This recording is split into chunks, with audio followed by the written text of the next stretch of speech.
In the headlines, first Arctic strike. Ukraine hits Russia's Arctic extraction network as President Zelensky imposes sanctions on key companies and individuals, funding Moscow's war. In climate front, EU leaders unveil a 90% emissions reduction goal at COP30, calling on global partners to act faster as scientists warn time is running out. A royal reckoning from London. King Charles III strips Prince Andrew of all royal titles in a sweeping decree amid renewed outrage over his ties to Jeffrey Epstein. Flag controversy in parade. The new Czech lower house speaker orders the Ukrainian flag removed from parliament, sparking fierce debate in the pro-Kiev nation. Tax scandal in the Philippines. Former DPWH officials face tax evasion charges after investigators uncover lavish lifestyles and undeclared billions in assets. On Weather Watch, President Marcos declares a national calamity after Typhoon Tino's destruction, with another powerful storm looming. And in sports, tennis star Eala arrives home after a record-breaking WTA season. She is now aiming for SEA Games gold in Thailand. I'm Prince Tripoli. Newsline World starts now.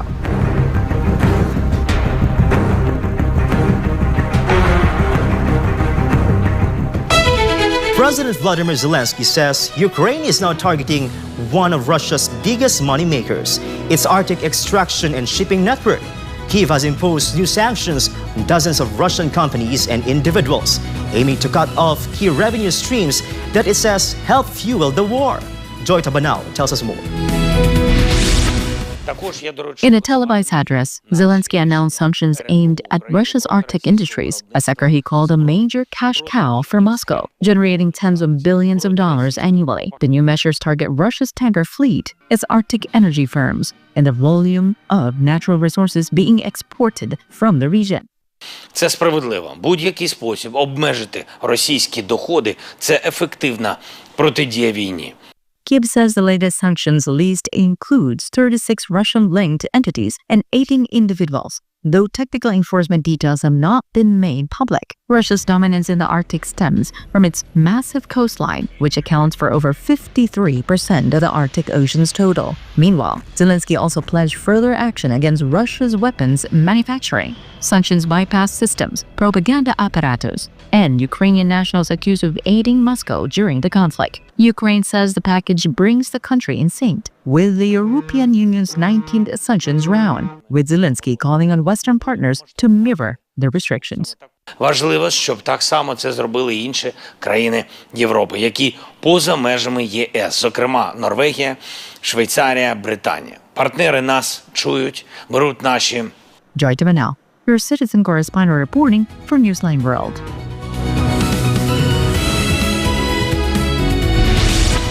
In Prague, the newly elected Speaker of the Czech Republic's lower house has ordered the removal of the Ukrainian flag from the Chamber of Deputies, a move that immediately ignited political debate in a country that has long backed Kyiv. A video released recently by Tomio Okamura shows him personally overseeing the removal, holding a ladder while another man lowers the blue and yellow flag from the parliament building's facade. The flag had been hanging above the main entrance since 2022 as a gesture of solidarity with Ukraine. Okamura, leader of the Nationalist Freedom and Direct Democracy Party, became Speaker of November 5 after a coalition deal with the ANO movement of incoming Prime Minister Andrej Babis and the Motorists from Themselves Party. The alliance secured a majority of 108 seats, with Okamura elected by 107 lawmakers. The flag's removal quickly drew reactions online.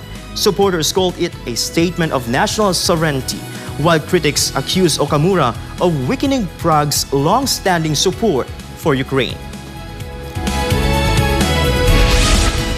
In a major shake-up in the British monarchy, King Charles III has officially stripped Prince Andrew's royal status, issuing a decree that removes every title he once held as public anger, resurges over his ties to Jeffrey Epstein. Carla Abellana reports.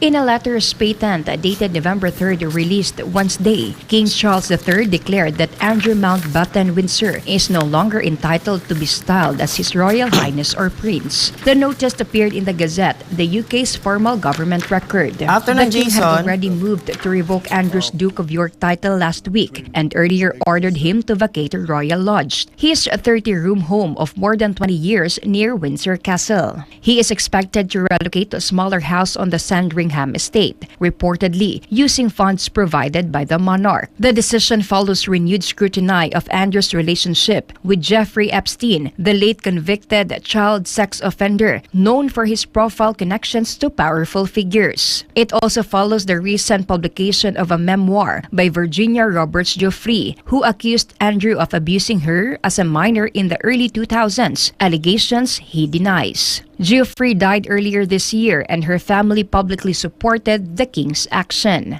Andrew, 65, has not carried out royal duties since 2019. The official stripping of his titles marks one of the harshest disciplinary steps taken against a member of the royal family in modern history. For God and my beloved Philippines, Carla Abellana, SM9 News.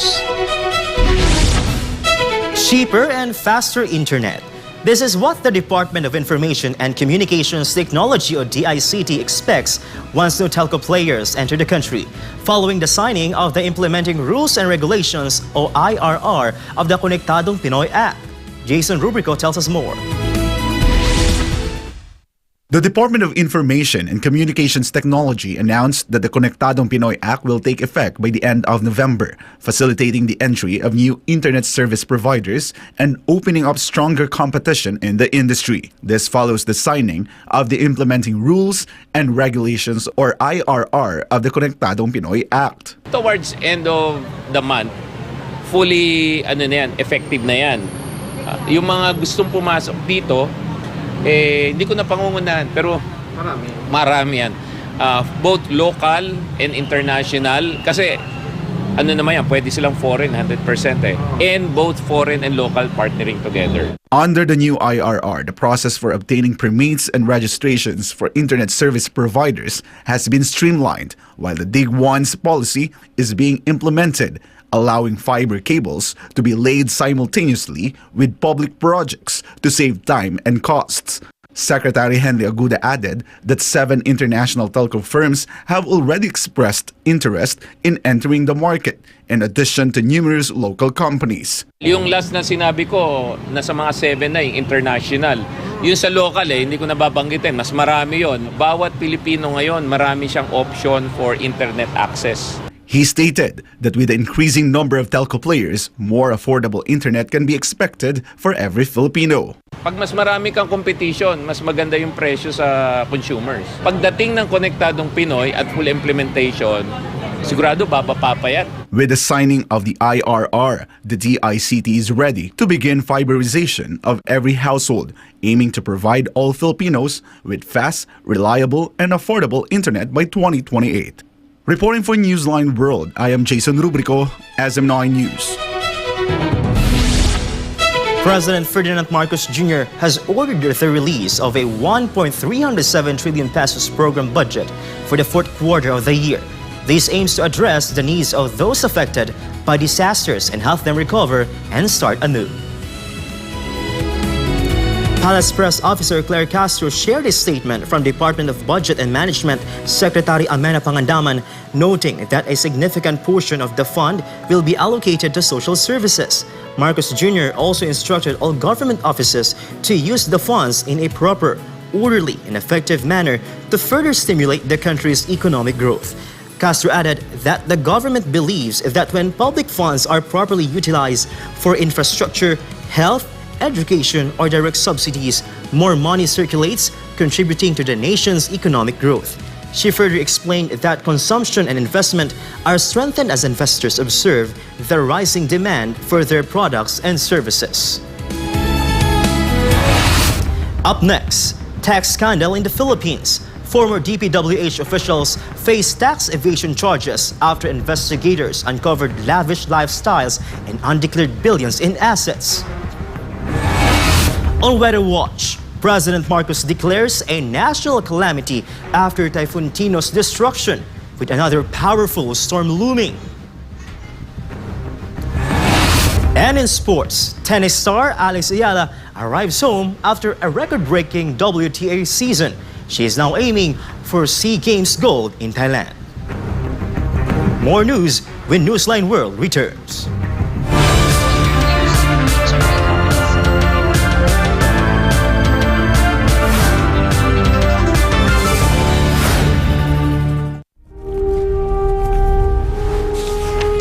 Pasasaan pa ang kalayaan kung ang mga alipin ngayon ay sila din naman mang-aalipin bukas.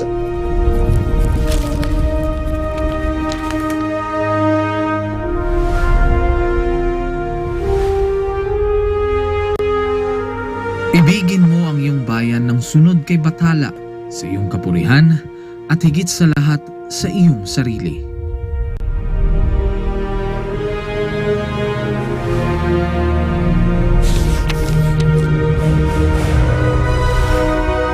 Hindi natin mapapalaya ang ating mga sarili maliban kung sumulong tayo na nagkakaisa sa iisang hangarin. Ang tunay na makabayan ay ang tumutupad ng pagpapabuti ng kanyang mga kapwa, gaano man kaaba ang kanyang katungkulan. Naway magsilbing paalala ang kanilang mga salita upang lalo nating mahalin at tapat na paglingkuran ang minamahal nating inang bayan.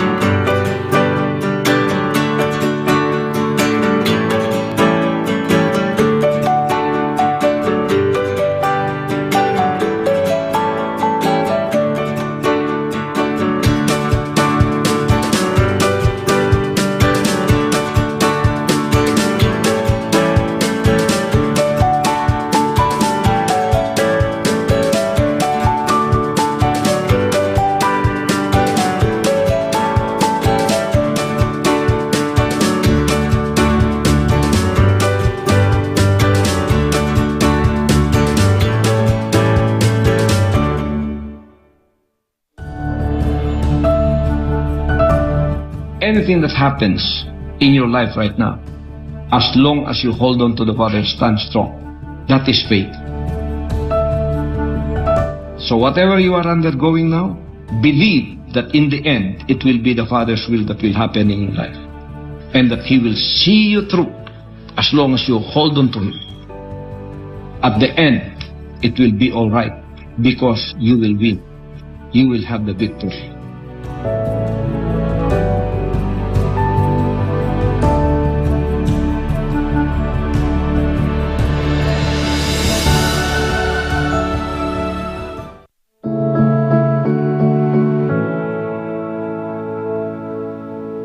Let us discover the power of prayer.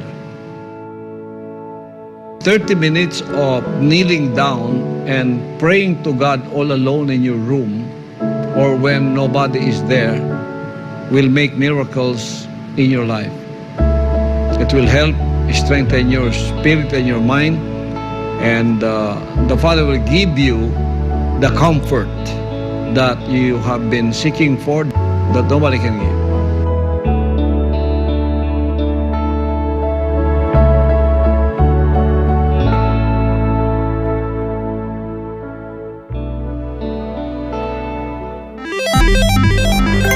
Isang pindot lang, pwede kang maka-jackpot.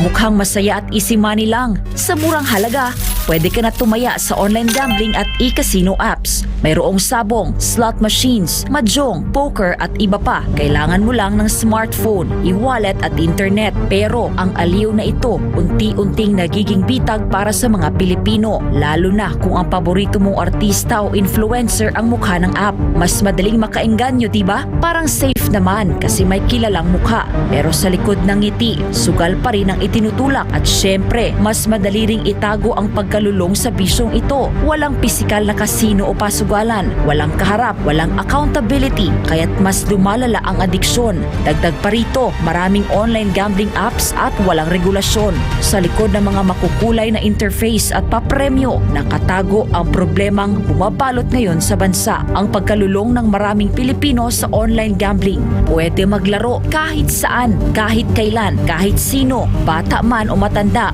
pwedeng malulong. Ayon sa mga eksperto, ang pagkakalulong sa online gambling ay nagdudulot ng matinding stress at anxiety, pagkakabaon sa utang, pagkawasak ng pamilya, pagkawala ng tiwala sa sarili. At tulad ng ibang bisyo, may mga senyales ito tulad ng hindi makapagpigil kahit walang pera, palihim na tumataya, pagpapabaya sa trabaho, pamilya o sarili. Sa bawat taya, may mga taong tunay na kumikita, mga malalaking negosyante at investors na negosyo ang bisyo ng masa. Para sa kanila, perang pumapasok lang ito. Pero para sa ordinaryong Pilipino, kabuhayan at relasyon ang nauubos. At ang masakit, tila matagal itong nahayaan. Hindi ito naging prioridad ng mga nakaupo sa taas hanggang sa sobrang lumala at halos naapektuhan na ang buong komunidad. Ngayon, sa dami ng nalulung at sa laki ng pinsalang naidulot, sa kapalalong umugong ang mga panukalang batas para higpitan ng online gambling, gaya ng pagbabawal sa paggamit ng e-wallets para tumaya, pagtaas ng minimum bet, mas mahigpit na identity verification, pag-block ng mga illegal na gambling sites, at bawasan o ipagbawal ang mga ads na target ang kabataan. Maaari itong magmukhang laro lang, pero sa katotohanan, isa itong sugal sa kinabukasan. Ang kita na dapat sa mga pangunahing pangangailangan o ipon na uubos sa sugal. At sa mundo ng online gambling, mas madali kang matalo kaysa manalo. Huwag hayaang sugal ang magdikta sa iyong buhay. Isang paalala mula sa SM9.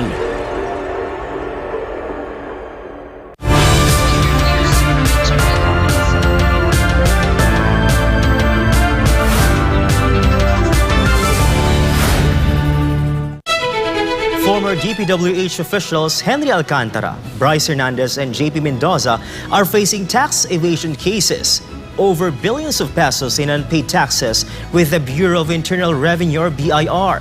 Investigations revealed that their expenses, vehicles, properties, and even allegedly millions of pesos gambled do not match their declared income. Margaret Gonzalez for the rest of the story.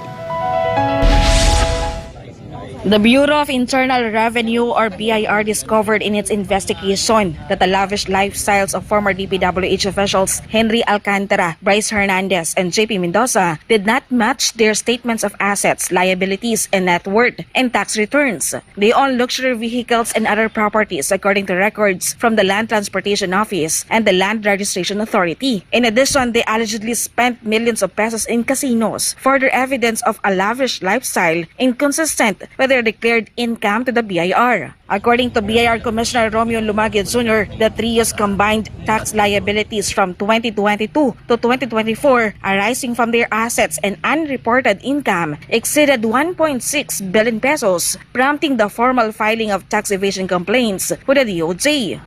Hindi natin masabi kung ano talaga ang totoong intention, but as far as we're concerned, kahit ano pa ang intention yan ay may liable na sila for tax evasion dahil whether yan ang purpose niyan o kung ano man hindi na importante yun, dahil ang importante meron silang perang ganyan at meron silang unreported income at automatic yan ay malinaw na tax evasion ito. It is worth recalling that prior to the former DPWH officials, the BIR had already filed tax evasion cases against the contractors Diskaya. According to the BIR, they will pursue the contractors' assets to ensure that their tax liabilities are paid. So iko-compel natin sila na bayaran yan at hahabulin din natin lahat ng mga ari-arian nila para masigurado na mabayaran ito. BIR Commissioner Lumagi also said that all personalities, including politicians, implicated in the flood control scandal are also under investigation. Lifestyle checks are being conducted on them. Wala po tayong pipiliin, talagang lahat po ng lahat po ng mga involved, lahat ng na-mention, lahat ng mga personalities ay iimbestigahan. Ang titingnan lang talaga natin kung tugma ba ang mga revenues sa mga ginagastos at mga ari-arian nila at kung hindi nagbayad ng tamang buwis ay yan ang hahabulin natin. The COMELEC has already sent notices to 27 contractors to appear and clarify the allegations against them regarding prohibited campaign donations to candidates.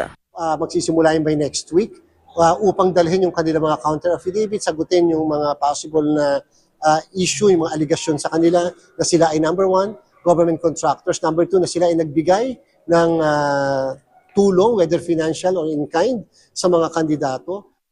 Garcia stated that they will not let the candidates involved at the time escape scrutiny and will also require them to provide immediate clarification. 6 yun yung 6 yung candidates for senators, pagkatapos yung candidates for sa Congress, sa party list doon ay 5, at pagkatapos yung candidates for congressmen ay 4, pagkatapos yun nga may kandidato rin for 3 kandidato for governors at 2 kandidato for vice governor. May isa pang kandidato, may nakaligas na isa na isang konsehal dito sa Metro Manila. The BIR, on the other hand, said it is reviewing all sources of candidates from the election to ensure that they have paid taxes on the remaining donations they received. Gusto lang natin din masigurado na lahat ng mga donations ay properly accounted for at lahat ng mga expenses properly accounted for at kung may kinakailangang buwis na binayaran sila, dapat nabayaran ito. The Anti-Money Laundering Council reported that it has secured its 7th freeze order from the Court of Appeals, freezing assets worth 6.3 billion pesos belonging to former government officials and contractors involved in the flood control anomalies. They expect that with the new freeze order, many more assets will be frozen. For God and my beloved Philippines, this has been Margaret Gonzalez, SMNA News. President Ferdinand Marcos Jr. approved the declaration of a state of national calamity following the severe damage caused by Typhoon Tino in several regions, as well as the threat of another strong typhoon approaching. Wrestling Katarong for the rest of the details. The President approved the proposal of the National Disaster Risk Reduction and Management Council, or NDRMC, to declare a state of calamity during a situation briefing held at the NDRMC headquarters in Camp Aguinaldo, Quezon City on Thursday. President Marcos said that rescue and relief operations continue for all those affected by Typhoon Tino, while the government is also preparing for the arrival of Typhoon Yuan. Mabigat talaga ang pagkatama sa Cebu, actually Region 6, 7, 8, Mimaropa, umabot sa Negros Island region kasi dahil tumawid ang Tino and the damage is heavy because of the scope of shall we say problem areas that has been hit by Tino and will be hit by Uwan. There was a proposal from the NDRMC, which I approved, that we will declare a national calamity because ilang regions na yan. Marcos Jr. also stated that an estimated 10 to 12 regions will be affected by the 2 typhoons. The declaration of a state of national calamity will accelerate the government's and private sector's rescue, recovery, relief, and rehabilitation efforts and will also facilitate the use of calamity funds in the affected areas. Following Typhoon Tino, the Office of the President released a total of 760 million pesos in financial assistance to affected local governments. Meanwhile, Malacanang also announced that under the state of national calamity, necessary measures will be implemented to expedite government response in typhoon-hit areas. These measures include a price freeze on basic commodities and the possible provision of calamity loans for affected citizens. Palace Press Officer and Presidential Communications Office PCO Undersecretary Claire Castro said that the declaration covers the entire country. Nakausap po mismo natin ang pamunuan ng DTI at sila po mismo ang patungkol sa price freeze or pag-monitor ng mga halaga ng basic commodities and items. Ito po ay pangkalahatan. Currently, the public is awaiting the official State of National Calamity document signed by President Marcos, which will formally implement the measures mentioned and provide specific details of their scope and duration. Reporting for Newsline World, this has been Prince Tripoli, your citizen correspondent.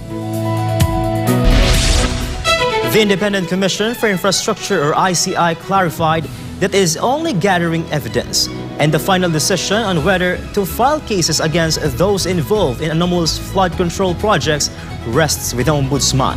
Almar Fusuelo reports.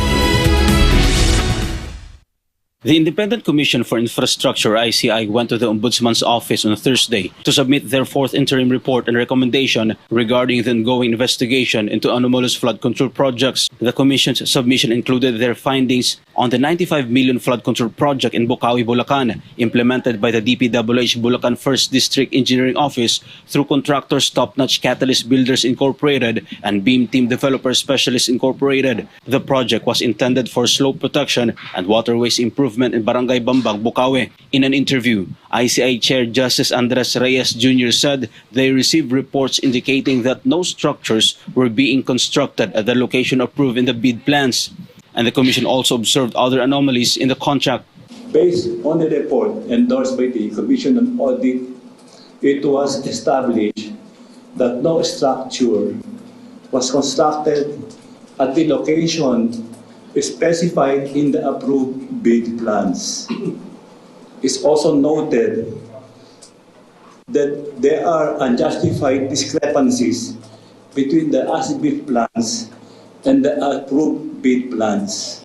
As a result, the ICI recommended that the Ombudsman examine the possible liability of several DPWH officials, including Engineer Henry Alcantara, Engineer Bryce Erickson Hernandez, Engineer Jaime Hernandez, Ernesto Galang, Engineer John Carlo Rivera, Engineer John Michael Marcos, Engineer Claudine Magdalene Magsakay, Engineer Erica Justin Chico, Mr. Alan Payawal, among others. Their acts and omissions indicate a failure to exercise the required diligence and oversight required of public officials entrusted with the administration of public funds, thereby resulting in evident injury to the government.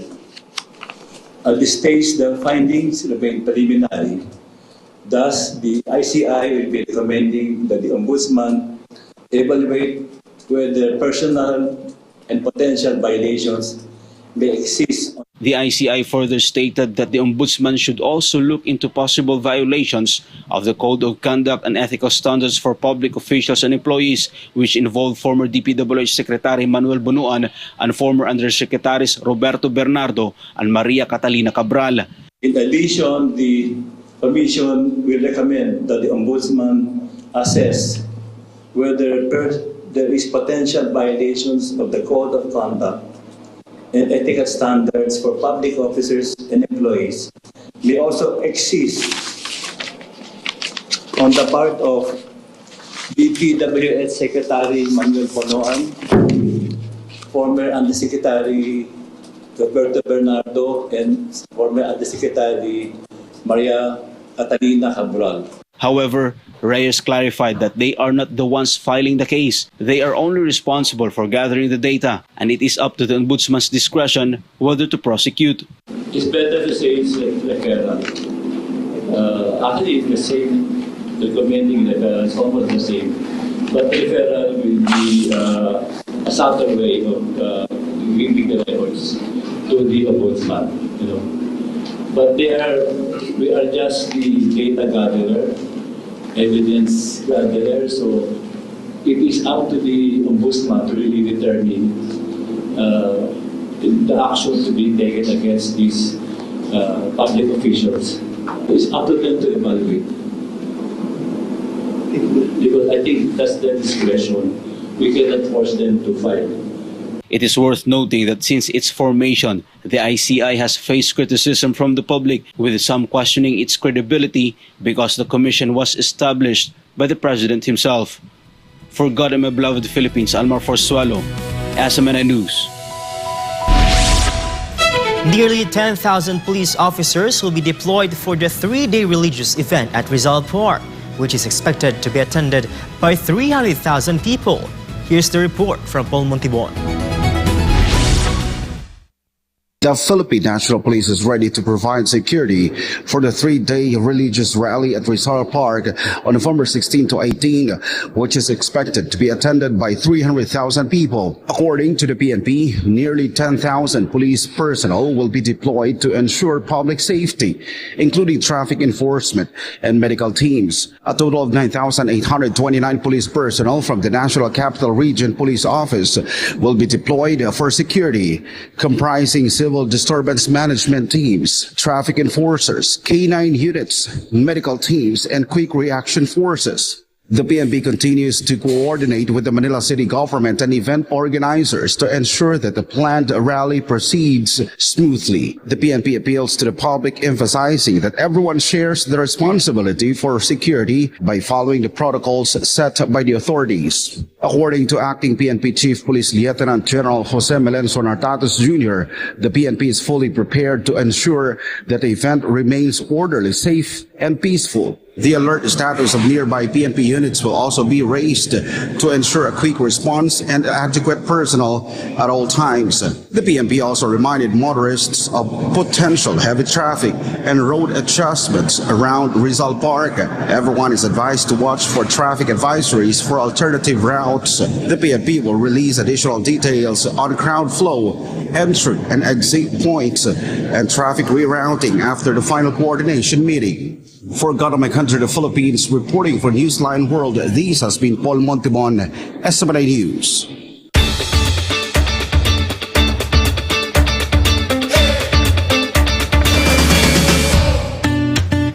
The year's biggest and brightest supermoon, visible across many parts of the globe, shined over Moscow on Wednesday night, the Beaver Moon, a supermoon that appeared usually large as it reached its closest point to Earth.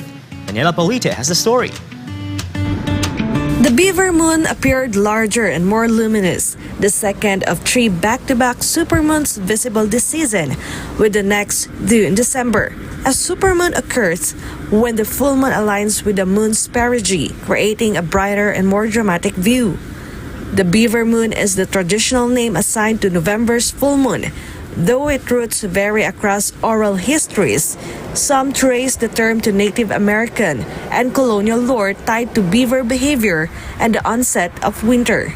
Across tribes and regions, the November moon carried many names: the frost moon or freezing moon for dropping temperatures, the digging moon tied to animals preparing dens, the deer rotting moon marking mating season, and the whitefish moon linked to fishing cycles. These lunar names form part of ancestral calendars used to track time, map the seasons, and guide daily survival long before modern timekeeping. Reporting for Newsline World, Daniela Polite, SMNI News. When we return, in climate front, EU leaders unveil a 90% emissions reduction goal at COP30, calling on global partners to act faster as scientists warn time is running out. More news after the break.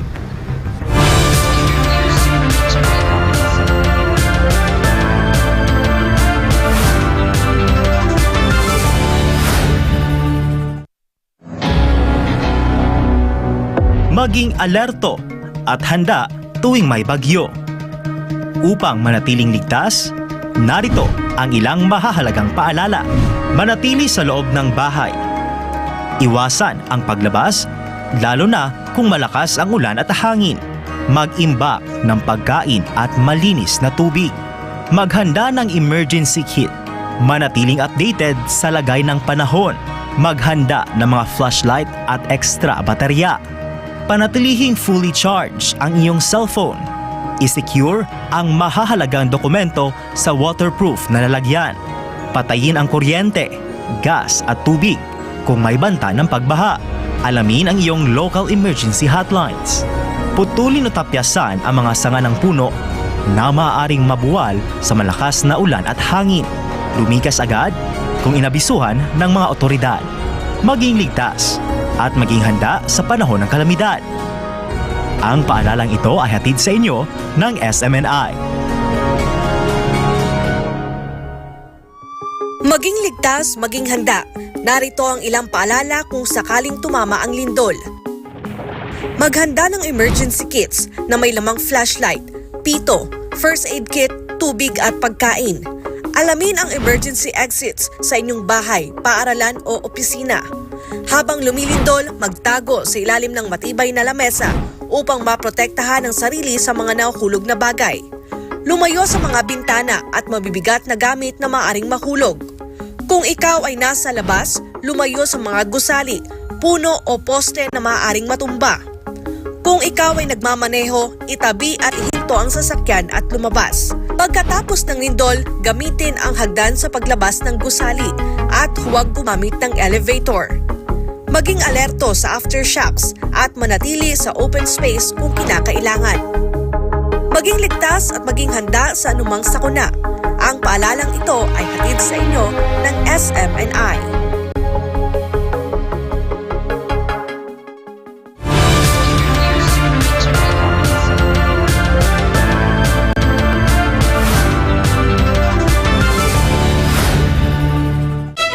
Europe's top officials are doubling down on climate commitments at COP30, announcing a 90% emissions reduction goal for 2040 and urging global partners to accelerate action as the Amazon-hosted summit warns of narrowing time to limit planet warmings. This report.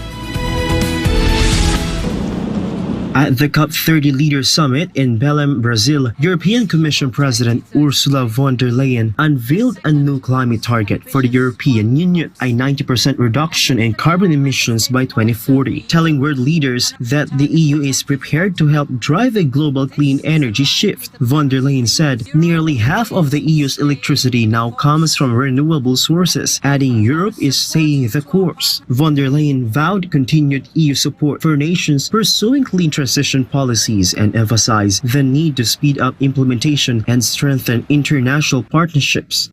We're here to double down on our commitments, strive to further accelerate our implementation, close the remaining gaps, strengthen our partnerships, and deliver real progress. European Council President Antonio Costa echoed the message, saying the EU remains committed to keeping global warming below 1.5 degrees Celsius. He warned that the window to avoid irreversible climate impacts is closing rapidly. COP30, held November 10 to 21 this year in the Amazon, focuses on climate mitigation, the energy transition, and protection of forests and biodiversity. Delegations from the Global South again press Western countries to take responsibility for past emissions and provide concrete financial support to address climate damage worldwide. Reporting for Newsline World, this has been Prince Tripoli, your citizen correspondent. China's Vice Premier Ding Xuxiang has urged developed nations to take the lead in cutting emissions and to honor their climate funding pledges as world leaders gather for the COP30 Leaders Summit in Brazil. In Belém, at the heart of the Amazon rainforest, Ding underscored the principle of common but undifferentiated responsibilities, stressing that the weather nations must shoulder a greater share in addressing climate change. He said developed countries should lead by example, reduce emissions, and provide more financial and technical assistance to developing nations. The Vice Premier also conveyed President Xi Jinping's good wishes to Brazil for hosting COP30 and reaffirmed China's commitment to its carbon reduction goals, citing early completion of its wind and solar targets. The two-day Leaders Summit brings together heads of state, ministers, and representatives from international organizations to discuss climate, energy transitions, and forest protection. 发达国家应当落实率先减排引，切实兑现出资承诺，并为发展中国家提供更多技术和能力建设支持。 This year's conference marks 10 years since the Paris Agreement, with the Global South pushing for greater accountability from industrialized nations for their role in the climate crisis. COP30 is expected to set the tone for the next phase of global climate action as nations seek a balance between economic growth and environmental sustainability. At the top of 30, French President Emmanuel Macron has raised Brazil's success in cutting deforestation under President Luiz Inácio Lula da Silva, announcing a €500 million pledge to the Tropical Forest Forever facility by 2030. This report from Jane Cudnita. Speaking at COP30 in Belém, Macron said France will boost its commitment to forest protection on top of its €1 billion package for the Amazon, of which €400 million has already been released. He lauded Brazil's 50% drop in deforestation since 2022 and called for a united global effort to preserve tropical forests in South America, Africa, and Southeast Asia. Macron stressed that forest protection must rely on science, transparent monitoring, and country-led programs, adding that France will fund independent research and satellite tracking to ensure accountability. Pour toutes ces raisons, l'initiative qui consiste à freiner la déforestation, comme vous l'avez fait, Président, au Brésil, avec des résultats frappants, vous avez fait chuter depuis 2022 de 50% le rythme de la déforestation. The French leader also urged nations to expand the circle of climate donors, saying public climate efforts cannot rest on a handful of countries. Marking 10 years since the Paris Agreement, Macron called for renewed multilateral action to meet the 1.5 degrees Celsius goal and speed up the global phase-out of fossil fuels. Regardons là aussi la réalité en face. L'effort public ne peut pas reposer sur un petit nombre de pays que l'on peut compter sur les doigts de la main. Tous ceux qui sont en position de le faire doivent assumer leurs responsabilités à cet égard. Et la base des contributeurs publics doit être élargie à tous les pays qui aujourd'hui sont en position de contribuer. Macron reaffirmed France's goal to close its last coal-fired power plants by 2027 and dedicate a third of its climate financing to adaptation projects for vulnerable nations. The French leader said France and the European Union will stand with Brazil to make COP30 a turning point for forests, oceans, and global climate cooperation. This has been Jane Cudnita, your global citizen correspondent, reporting for Newsline World. Peru's Congress has voted to declare Mexican President Claudia Sheinbaum persona non grata after Mexico granted asylum to former Peruvian Prime Minister Betsy Chavez, who is accused of helping ex-President Pedro Castillo attempt a coup in 2022.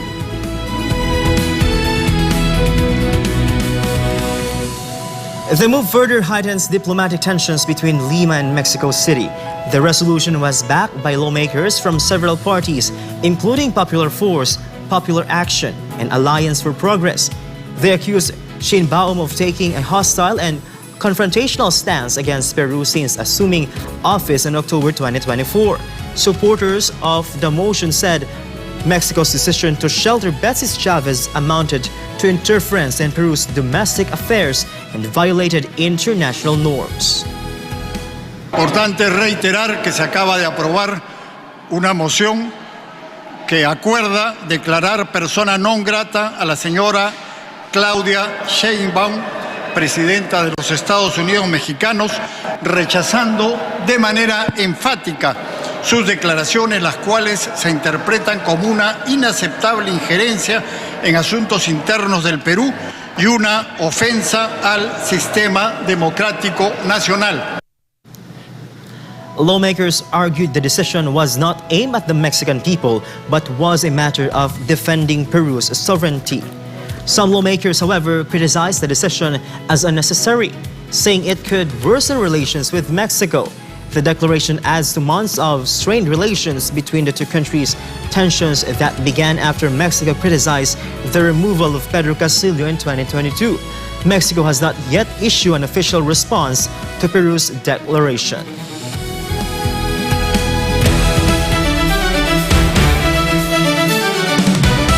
In sports, Filipina tennis star Alex Eala is back home after a record-breaking WTA season, now setting her sight on a gold medal in upcoming SEA Games in Thailand.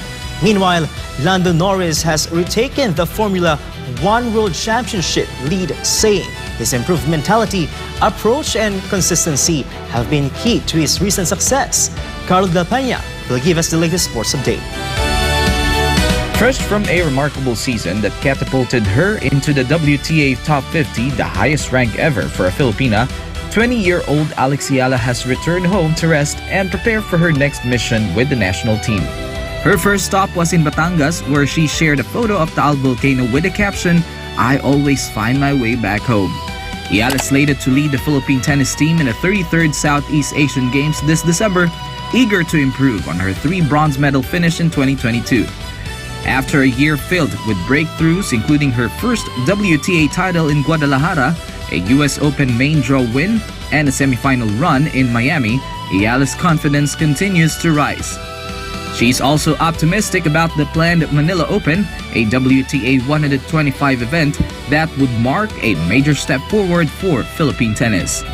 Meanwhile, Lando Norris retook the World Championship lead from McLaren teammate Oscar Piastri by 1 point after a dominant performance at the Mexico City Grand Prix. The 25-year-old Briton has now finished ahead of Piastri in 5 straight races. Norris said his success comes from a stronger mentality and better preparation, not risk-taking. "My mentality and approach have improved, but consistency has made the biggest difference," he said. Since retiring in the Dutch Grand Prix in August, Norris has gained 35 points on Piastri and remains focused on maintaining momentum with 4 races left in the season. Meanwhile, Piastri admitted recent struggles with pace, but said the team has found answers ahead of the Sao Paulo Grand Prix.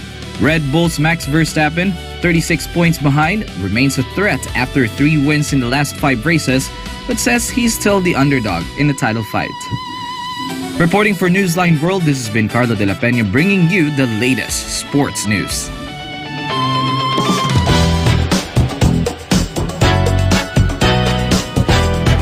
The King of Pop's legacy stays in the family as Michael Jackson's real-life nephew, Jafar Jackson, takes center stage in the highly anticipated biopic Michael. Meanwhile, Netflix and Sony have confirmed that a sequel to the hit animated musical K-pop Demon Hunters is officially in development. Here's Faith Agustin for the latest updates. Looks like the King of Pop story is getting the royal treatment, and it's all in the family. Jafar Jackson, nephew of the late music icon Michael Jackson, is set to portray his legendary uncle in the upcoming biopic Michael. The film, directed by Antoine Fuqua, promises to be a sweeping cinematic tribute to one of the most influential artists the world has ever known. The first teaser for Michael just dropped, giving fans a glimpse of Jafar stepping into his uncle's world, from the iconic Thriller era to the unforgettable moonwalk. The trailer highlights MJ's artistry, showmanship, and cultural impact, focusing on the peak of his career. Absent, however, are references to the pop star's highly publicized legal controversies, which dominated headlines in the 2000s. According to the film's official description, Michael will go beyond the hits, tracing Jackson's extraordinary journey from his early days as the lead of the Jackson 5 to his rise as a visionary performer whose ambition reshaped the entertainment world. The film features a powerhouse cast, including Coleman Domingo as family patriarch Joe Jackson, Nia Long as matriarch Katherine Jackson, and supporting performances from Laura Harrier, Kat Graham, Derek Luke, Lawrence Tate, and Miles Teller. Penned by three-time Oscar nominee John Logan, Michael aims to offer an intimate yet cinematic exploration of the man behind the music. With its April 24, 2026 release date locked in, fans are already counting down the days until Jafar Jackson makes his debut as the King of Pop, proving that the Jackson magic runs deep. Meanwhile, a new era is dawning for fans of K-pop Demon Hunters, as Netflix and Sony Pictures Animation team up once again to bring the beloved animated musical back for a sequel. The project, first reported by Bloomberg, marks the return of Huntrix, the fierce K-pop girl group who captured global audiences with their mix of music, magic, and monster-slaying energy. While excitement is sky-high, fans will need to be patient. The sequel is currently eyeing a 2029 premiere. Animated productions often take several years to complete, and with K-pop Demon Hunters 2 promising bigger battles and bolder visuals, the extended timeline isn't surprising. Producers have also hinted that the release date may shift as development progresses. The original K-pop Demon Hunters became one of Netflix's most watched animated titles following its release, winning over audiences with its vibrant animation, heart-pounding action, and chart-topping soundtrack. Songs like Golden, Your Idol, and Soda Pop dominated the Billboard Hot 100 and even sparked Grammy buzz, cementing the film's status as both a streaming and musical phenomenon. With its mix of fantasy, empowerment, and pop flair, K-pop Demon Hunters struck a chord with fans around the world. And now, with the sequel in the works, Huntrix looks ready to reclaim their crown, one demon and dance move at a time. This is Faith Agustin, your citizen correspondent, bringing you the latest showbuzz. And before we end, may be inspired with the words of the song.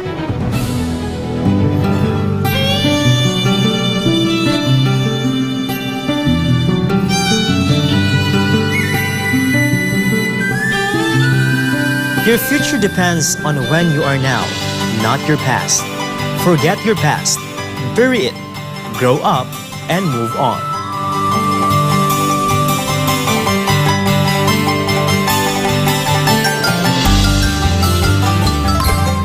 And as we keep track on the countdown, there's only 48 days left before Christmas. And that's all for this edition of Newsline World. For God and my beloved country, the Philippines, I'm Prince Tripoli. Thank you for watching and goodbye.